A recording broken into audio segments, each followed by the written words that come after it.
Hi! If you end up liking this video, please give it a thumbs up. Of course, subscribe and hit that notification button. And of course, share the video if you can, because that's really helping my channel. Okay, J-Hope's Jack in the Box.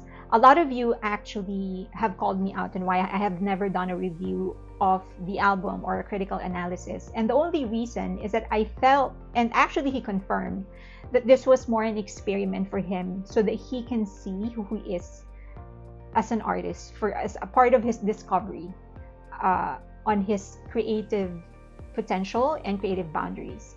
So I felt like it was, to a certain extent, I felt like it was not in my place to do it, because his purpose was so different. It's not even commercial success. He really just wanted to push his boundaries as an artist. But then I've been listening I've been listening to the album for how many months now, and I do have to confess that I have learned so much from him, not just from the music that he has put out, but in the entire process and how he's done it, you know, the music videos, the things that he said.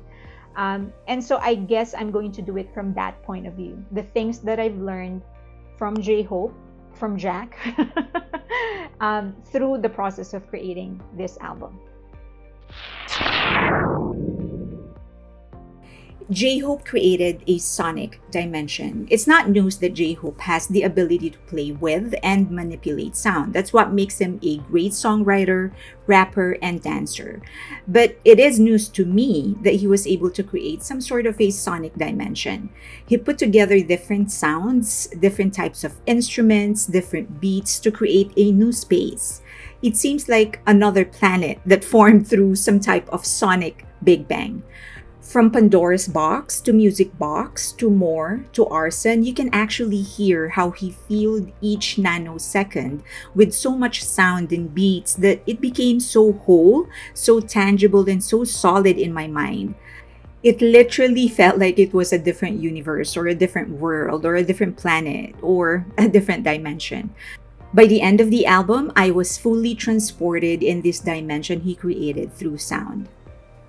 A rebellion that starts with a reconciliation. When J-Hope said that his first album was more to push his boundaries and explore his artistry, I was ready for something different, something rebellious, even angry. I knew this was going to be some sort of a rebellion. I didn't expect him to start with a reconciliation and acceptance of who he has become to other people. In Pandora's Box, he seemed to have declared and confirmed that everything his fans see him to be is who he is. The lyrics goes, Pandora's history, that's my birth. The sincerity of the sacred heart given to men by gods. The ray of light that is left in the Pandora's box. Put into a pure-hearted boy. Till the end. Framed to become Bangtan's hope. The ceremony of fate. Knighted in that name. What a beautiful poetry. And the way that he wrote the chorus sounded like it was some celestial power calling him, while the rest of the verses is him talking to us. And there was no resentment in his voice and in his words, no regrets, no complaints. There wasn't even any ounce of arrogance. It was just him telling us that he was given with probably the most important emotion in the world, hope, and he is living it. If at all, it's him explaining the vastness and weight of the name and the delight he feels to be taking it on. That's why the last line goes, let's go. It's a signal that he is ready to continue. Madness of his artistic process. More feels like the process he goes through in creating his art. The verses feel intentional and deep, just like how a creation of an art looks like or feels like. But you also have moments of push, the burst of energy or frustration or ideas, and that's what the chorus sounds like. As a whole, it sounded maddening, like an ASMR of an artist's heart and soul as he is creating. Consecration and resurrection. Going back to what he said was his intention for the album, a rediscovery of his own artistry and to push himself as an artist. This album seems like a consecration. This is J-Hope separating from the level of artistry he used to have to evolve or even elevate to a higher artistic calling. That's probably why he started by surrendering to who he was and ended with a pledge to burn with passion for his art.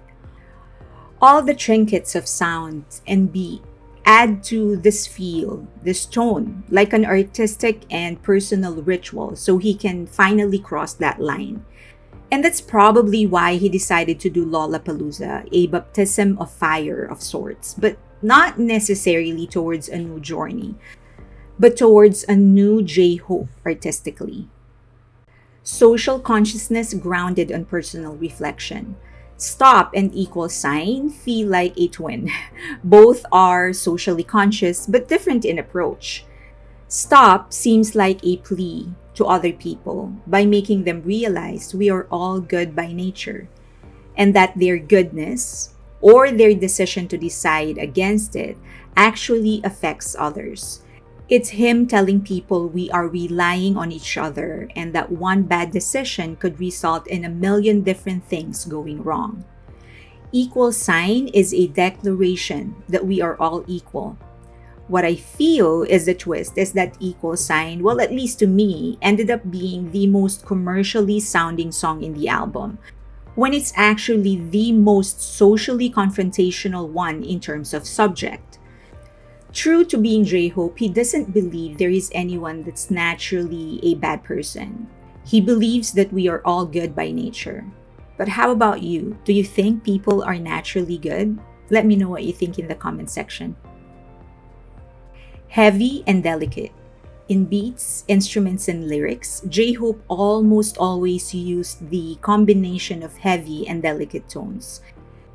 He used the music box type of sound very often in the album, like a xylophone or a clarinet or maybe even an acoustic guitar.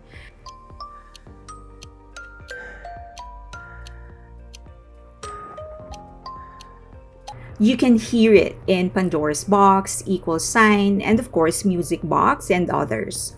Often, he filled it with heavy percussions or heavy rapping. It was risky.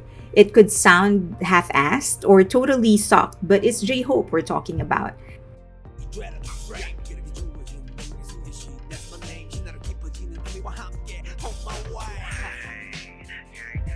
He ended up creating the perfect sonic irony.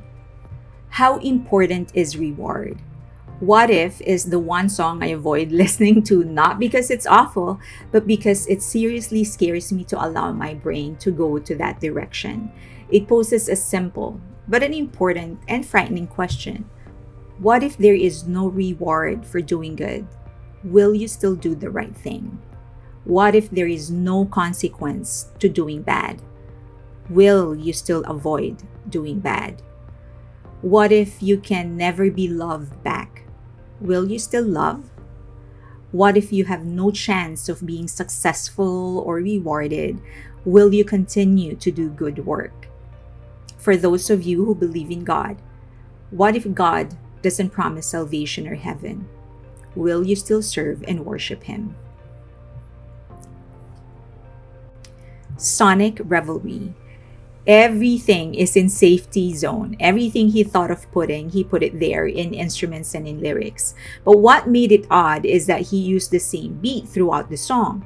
What marked the transition to different sections of the song is the backing vocals, which he utilized like you would an instrument, a new level of beatboxing.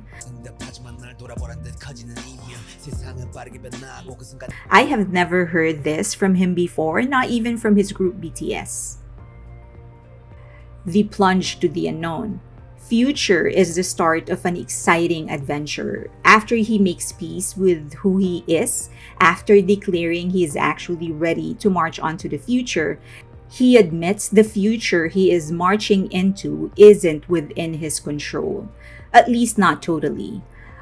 All he really has is hope, and that's what he will use as he moves forward. It's incredibly gutsy. In this age of self-empowerment, control, independence, he surrenders to that one fact that could be as scary as hell. The lyrics goes, I can just decide on my own something that cannot be decided. The future. Arson. The darkest sounding song is actually the brightest. He actually used just one beat throughout the song, a percussion like melody with heavy emphasis at the end of each verse. He also added and took out an element in almost every new section, so it actually sounds dynamic. But the lyrics are about his dedication to his art and the attitude he will take on moving forward, one that burns with passion and love.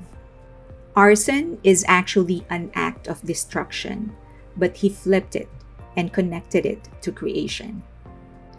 For as long as you have hope, for as long as we have hope, we can go on. If I am to be forced to summarize the entire album, that would be it. Hope. This actually reminds me of a scene from Sandman, a graphic novel by Neil Gaiman. Sandman, or Dream, wanted access to hell. Lucifer said that they can play a game, and if Sandman wins, then he can access hell. It's some sort of a chess. They each will take a form in order to destroy the other. I will link the video in the description box for the TV version of that scene. Lucifer takes the first turn and he said, I'm a dire wolf, prey stalking, lethal prowler. Sandman goes next. I'm a hunter, horse mounted, wolf stabbing. Lucifer responded, I'm a serpent, horse spitting, a poison tooth. Sandman's turn. I'm a bird prey, snake devouring, talons ripping. Lucifer counterattacks. I'm a butcher bacterium, warm life destroying. Lucifer's turn. I am a world, space floating, life nurturing. Lucifer's turn. I am a nova, all exploding, planet collating. Sandman's turn. I am a universe, all things encompassing, all life embracing.